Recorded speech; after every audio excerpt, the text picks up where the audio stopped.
nakaraan nating video ay nasubaybayan natin ang pagtugis ng grupo ni Son of Heaven kay Hansen ngunit bigo silang mabawi ang gintong palakol at kaluluwa ng sagradong dugong halimaw. At ngayon naman subaybayan natin ang panibagong hamon ng buhay sa ating bida. Kinakain ng primitive green-scaled beast flesh. Isang primitive genopoint na nakuha. Si Hansen ay nag-squat sa mga bushes, nanunood ng isang malalim na lawa na malapit sa kanya habang chewing meat jerky na gawa sa berdeng hayop.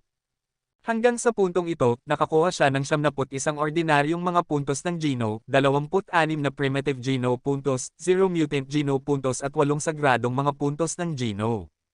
Ang hayop na may ngipin na may tanso ay dahan-dahang umuusbong, kaya't si Hansen ay maaaring lumabas lamang upang manghuli ng ilang mga primitive na nilalang, na umaasang makakuha ng mas primitive na mga puntos ng Geno. Sapagkat ang itim na sandata ng beetle ay makakakuha ng labis na pansin, maaari lamang siyang lumalim sa mga bundok kung saan walang pumupunta, na natatakot na ang anak ng langit ay malalaman kung nasaan siya. Sa kabutihang palad, ang santuaryo ng Diyos ay napakalawak na maraming mga lugar kung saan ang mga tao ay hindi kailanman naglalakad, kaya't madali para mawala si Hansen. Habang tinitigan ang malalim na lawa, biglang narinig ni Hansenador ang isang malayong tinig ng isang tao at agad na nakagapos. Di nagtagal, nakita ni Hansen ang isang binata na naglalakad patungo sa lawa sa mga masungit na damit. Siya ay natatakpan ng mga pagbawas at bruises sa buong at mukhang sobrang pagod. Kaibigan, may mga bakal na may ngipin na bakal sa pool, lumabas si Hansen mula sa mga bushes at sumigaw mula sa malayo. Ibig niyang sabihin sa babala sa binata, ngunit natatakot din na baka alerto niya ang mga buwaya na nais niyang manghuli. Ang batang ito ay mukhang pagod at malubhang na sugatan. Kung uminom siya mula sa lawa nang hindi alam ang mga buwaya ay naroon, maaaring siya ay pinatay ng mga buwaya na may ngipin na nagtatago sa ilalim ng tubig. Nakita ng binata si Hansen at naging masaya. Ano ang lugar na ito? At paano ako makakarating sa kanlungan ng kaluwalhatian? Tanong niya, tinitigan si Hansenador. Glory Shelter. Nag-atubili si Hansen, na tinitingnan ang binata. Kami ay nasa Tekis Mountains north of Steel Armor Shelter, at hindi ko alam kung saan ang kaluwalhatian na iyong nabanggit. Dumating na ako ngayon na nasa teritoryo na ako ng isa pang kanlungan. Ang binata ay bumulong sa kanyang sarili, tumingin kay Hansenador, at sinabi ng may halos nag-uutos na tono. Dalhin mo ako sa kanlungan. Sumimangot si Hansen dahil ang tono ng binata ay hindi masyadong magalang. Tahimik na sinabi niya, pumunta ka sa timog mula rito. Kung hindi ka masyadong lumalakad, maabot mo ang kanlungan bago madilim. Kailangan kong manghuli, kaya hindi kita makakasama. Naghahanda si Hansen na bumalik sa damo, hindi inaasahan na biglang tumama ang binata sa likuran. Nawala ng balanse at bumagsak sa lupa, pinatok ni Hansenador ang kanyang ulo sa isang bato at nagsimulang damyugo. Anong ginagawa mo? Tinakpin ni Hansen ang kanyang sugat at tumayo, sumulyap sa binata. Ang gusto ko lang ay pagsunod, hindi toro *T. Dalhin mo ako sa kanlungan. Malamig na tiningnan ng binata si Hansen. *KU. Pinatawag ni Hansen ang kanyang tanso na crescent na sibat at isinulat ito sa kanya. Ang mga basurang pangunahing kasanayan sa sibat na itinuro sa integrated sa pilitang edukasyon. Kahit na ang aking mga kaluluwa ng hayop ay lahat ay nasira sa daan dito, tulad ng hindi mo maihahambing sa akin. Tiningnan ng binata si Hansen na walang pag-iingat, pinalaki ang isang palad at sinampal ito sa sibat ni Hansenador. Ang mga kamay ng binata ay hindi tulad ng mga kamay ng isang tao, ngunit sa halip na sila ay sculpted mula sa isang buong piraso ng puting jade, na nagbibigay ng isang hindi kapani-paniwalang sheen.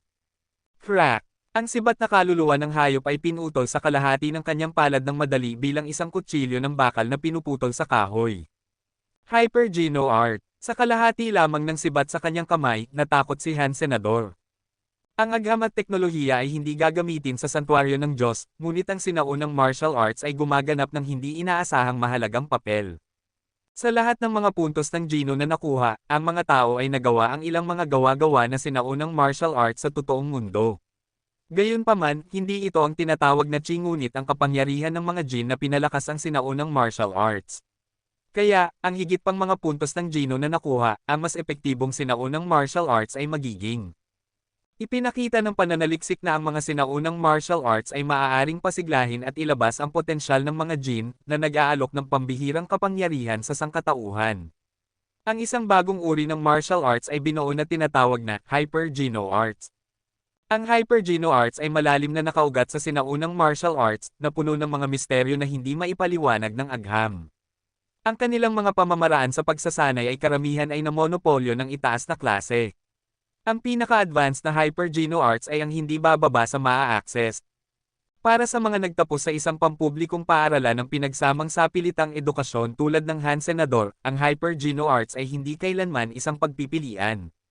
Tanging ang mga advanced na paaralan ang magtuturo ng pangunahing Hyper Arts. Kung ang proseso ng pagkakaroon ng mga puntos ng Geno ay inihambing sa paggawa ng putik sa bakal, kung gayon ang Hyper Arts ay maaaring magpasya kung ang bakal ay gagawin sa mga kutsilyo at baril o simpleng naiwan bilang isang piraso ng metal. Ang pagkuha ng mga gene upang gawin ang pagbago ng katawan ay nakuha lamang ang materyal, habang ang Hyper Arts ay nagturo sa isa na epektibong gamitin ang materyal. Marami kang alam para sa scam mo. Ang binata ay tumingin kay Hansen ng walang pag-iingat. Ito ang iyong huling pagkakataon. Pangunahan ng paraan o mamatay. Muli, itinaas niya ang palad na tulad ng palad na parang isang tagapagpatupad na magsasagawa ng kanyang tungkulin. Kung hindi sumunod si Hansenador, puputulan niya ang kanyang ulo. Halik ang aking asno. Pinatawag ni Hansen ang Black Beetle armor at tinakpan ang kanyang sarili, sinipa ang binata gamit ang isang binti.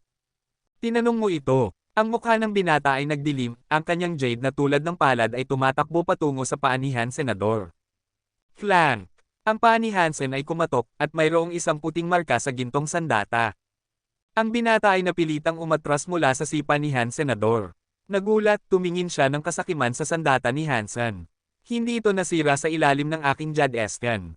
Dapat ay sagrado dugo na hayop na kaluluwa na sandata pagkatapos. Ang isang scam tulad ng pagkakaroon mo ng napakagandang bagay ay isang regalo lamang na ipinadala mula sa langit. Ibigay ang iyong sandata at ilalabas ko ang iyong buhay. Tumalikod si Hansen at naglunsad ng isa pang sipa sa galit. Hinawakan ng binata ang paa ni Hansenador at pinilipit ito, nakipag-away sa kanya at bumaba ng husto sa kanyang likuran na may tuhod. Si Hansen ay nagsalita ng isang hiyawan, naramdaman na masira ang kanyang gulugod. Ang scam ay palaging scam, kahit na may isang sagradong dugo na kaluluwa ng hayop. Ang binata na nagngangalang Zulongyan ay patuloy na tumama kay Hansen sa likuran ng ulo na kumakatok sa kanyang ulo sa isang bato. Siya ay sumigaw ng mabangis, isuko ang sagradong dugo na kaluluwa ng hayop. Hindi ito inilaan para sa scam tulad mo. Asshole! Nasusunog ang dugo ni Hansen. Bigla niyang itinaas ang kanyang ulo at pinukpok ang mukha ni Zulongyan gamit ang kanyang helmet. Ang dugo ay bumagsak mula sa ilong ni Zulongyan. Tinakpan niya ang kanyang ilong at tumalikod.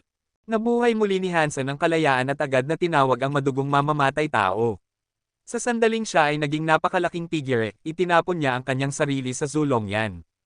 Si Zulongyan ay patuloy na nagpuputol kay Hansen, habang hindi pinansin ni Hansen ang lahat ng mga pag-atake mula sa kanyang mga mahihirap na kamay at hinawakan siya ng mahigpit, ang ulo ng ulo ay kumakatok sa kanyang ulo.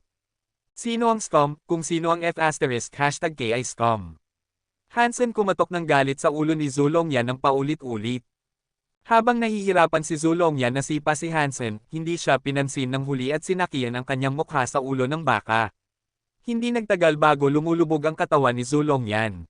Nang tuluyang huminahon si Hansen, patay na siya, na ang kanyang mukha ay bumagsak tulad ng isang hunk ng karne. Sa katawan ng isang madugong mamamatay tao at sagradong dugo na hayop na sandata ng kaluluwa, maging ang mga nagsagawa ng Hyper Arts ay hindi mapigilan ang gayong brutal na epekto. Si Hansen ay nagpakawala sa katawan, at si Zulongyan ay nahulog sa sahig tulad ng isang pool ng putik. Ang pagtanggi sa mga kaluluwa ng hayop, nadama ni Hansen ang isang matinding sakit. Masakit ito sa ilang mga spot na naramdaman nitong nasira ang kanyang mga buto. Natatakot si Hansen na isipin kung ano ang maaaring mangyari.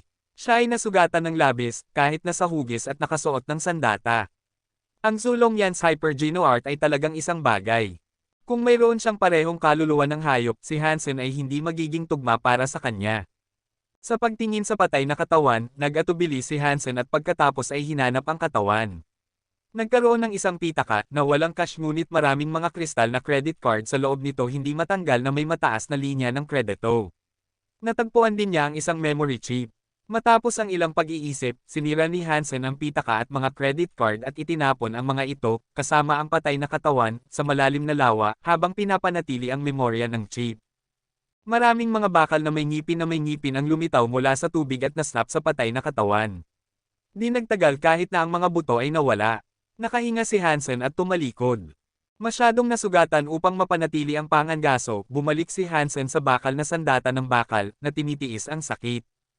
Hanggang ng anak ng langit ay naghahanap pa rin ng dolyar, at ang bounty ay naitaas. Sa kasamaang palad, walang sino man ang nakipag-ugnay kay Hansenador, kaya walang nakakaalam ng dolyar na talagang Asnofric. Pinag-uusapan pa rin ng mga tao ang dolyar sa mga lansangan.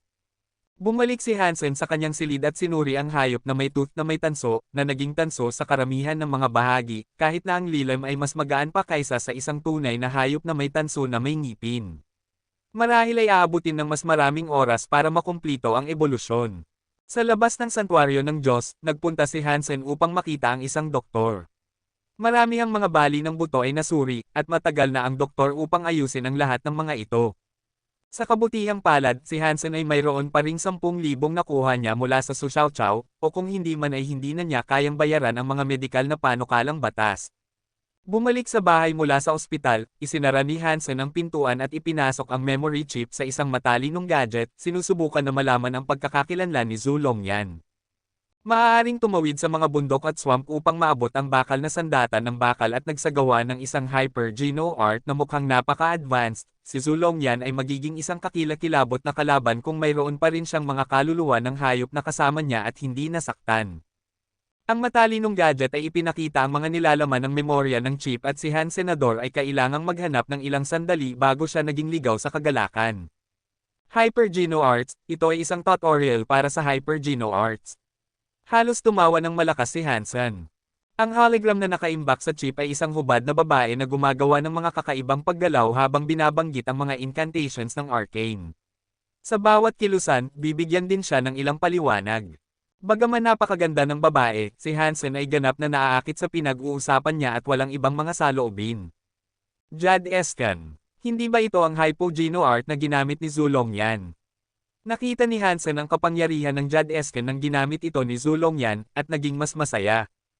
Ang pagkakaroon ng pag-lock sa kanyang sarili sa silid sa loob ng 48 oras, sa wakas ay namalakabisado ni Hansen ang lahat sa maliit na tilad at sinira ito dahil maaari itong maging isang pitfall sa hinaharap. Matapos mapanood ang tutorial ng Jad Escan, si Hansenador ay may mas malakas na pakiramdam na si Zhu Longyan ay maaaring maging isang makabuluhang isang tao. Sinimulan ni Hansen si Jad Escan habang siya ay gumaling.